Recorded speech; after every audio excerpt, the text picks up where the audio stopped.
Pada video keempat ini kita akan membahas tentang konfigurasi sistem PLTS. Konfigurasi sistem PLTS sebenarnya dibahas secara lebih detail pada mata kuliah perancangan sistem energi terbarukan.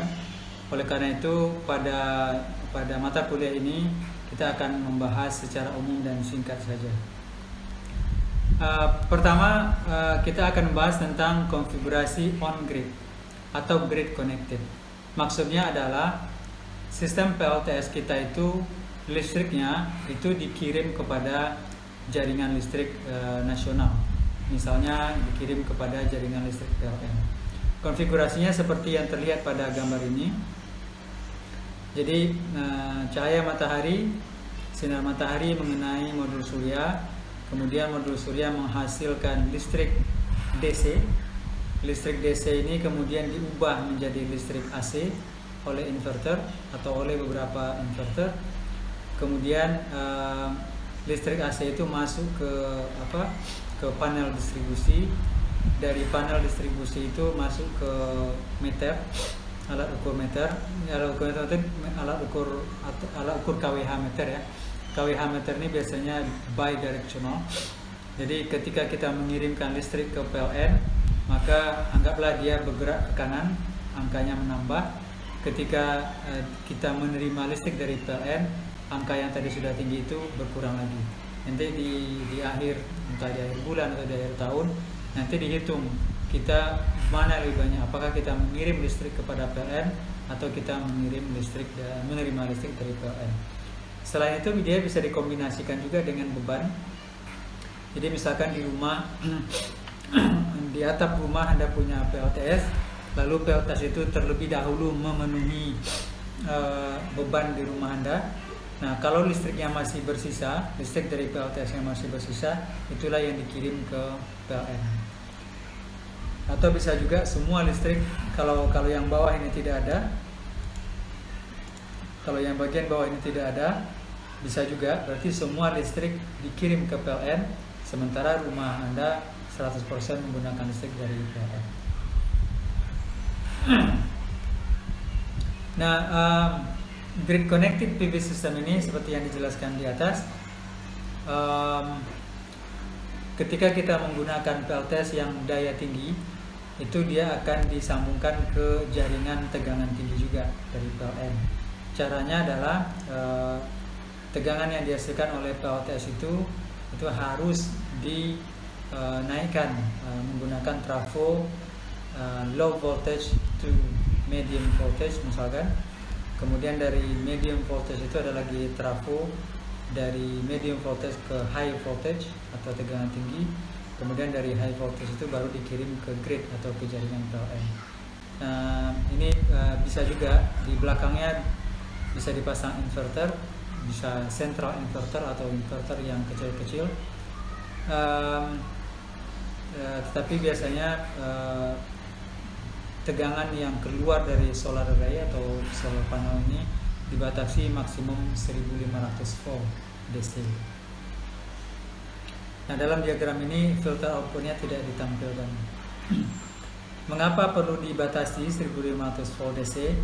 Ini tujuannya adalah dua. Pertama adalah untuk mengurangi persyaratan kabel, karena semakin besar tegangannya tentu kabel yang dibutuhkan juga makin besar, dan syarat kabelnya juga makin berat, atau juga untuk mengurangi losses daya.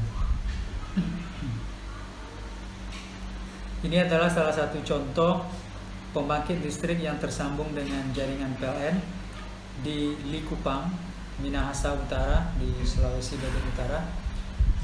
Kapasitasnya adalah 21 MW peak, dan ini adalah PLTS yang terbesar di Indonesia saat ini. Dikembangkan oleh sebuah IPP. IPP adalah Independent Power Producer bernama Vina Energy. Di dalam kalau Anda mengambil mata kuliah energi ekonomi, mungkin Anda akan belajar lebih banyak tentang apa itu IPP. Ini PLTS di Likupang ini cukup baru ya, karena beroperasi kalau nggak salah bulan September 2019. Kapasitasnya tadi disebutkan 21 MW peak. Pada saat cerah biasanya menghasilkan sekitar 15 MW, tapi pada saat hujan menghasilkan antara sekitar 3 MW. Ini sampai sore sekitar jam 6.30 juga. Investasinya sekitar 29,2 juta US dollar. Terdapat 64.640 buah panel di sini, dan dibangun di atas lahan seluas 29 hektar. Oleh karena itu, kalau melihat harganya ini, PLTS ini lebih murah dibanding dengan PLTD. Ini PLTD ini maksud, salah ketik nih. PLTS ini masih lebih murah dibanding dengan PLTD. PLTD adalah pembangkit listrik tenaga diesel. Nah, yang kedua adalah konfigurasi off-grid. Pada konfigurasi off-grid kita akan bahas dua jenis. Yang pertama adalah stand-alone, yang kedua adalah hybrid. Stand-alone ini PLTS bekerja sendiri dan dia tidak disambungkan dengan jaringan listrik manapun. Kalau yang grid connected tadi, listriknya PLTS-nya disambungkan dengan jaringan listrik setempat. Konfigurasinya seperti ini. Jadi matahari menyinari solar panel, lalu akan dihasilkan listrik DC di sini plus minus. Listrik DC ini ada dua pilihan sebenarnya. Listrik DC ini bisa, pertama dia bisa masuk ke battery charger atau pengecas baterai. Lalu setelah pengecas baterai itu berarti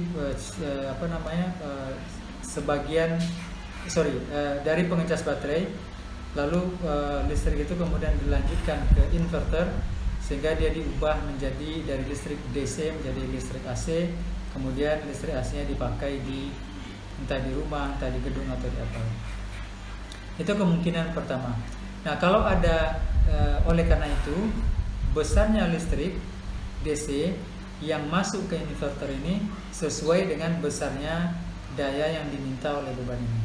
Nah, andaikan PLTS panel surya ini menghasilkan daya lebih besar daripada permintaan beban, maka daya yang tersisa itu dicaskan ke baterai. Itu cara yang pertama.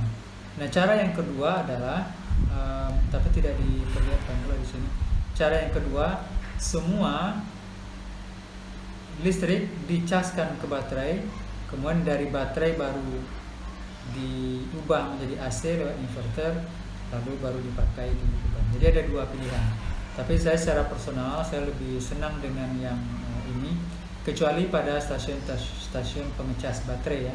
Memang semua listriknya harus dimasukkan ke baterai dulu, lalu dari baterai baru dipakai oleh beban.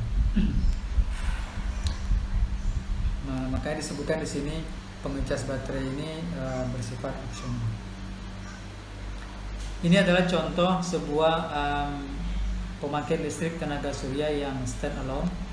Jadi hanya PLTS yang bekerja di sini, dan PLTS itu ada rumah baterai di sini. Kemudian dia melayani permintaan beban di kampung ini. Sementara bentuk kedua dari off-grid PLTS ini adalah hybrid.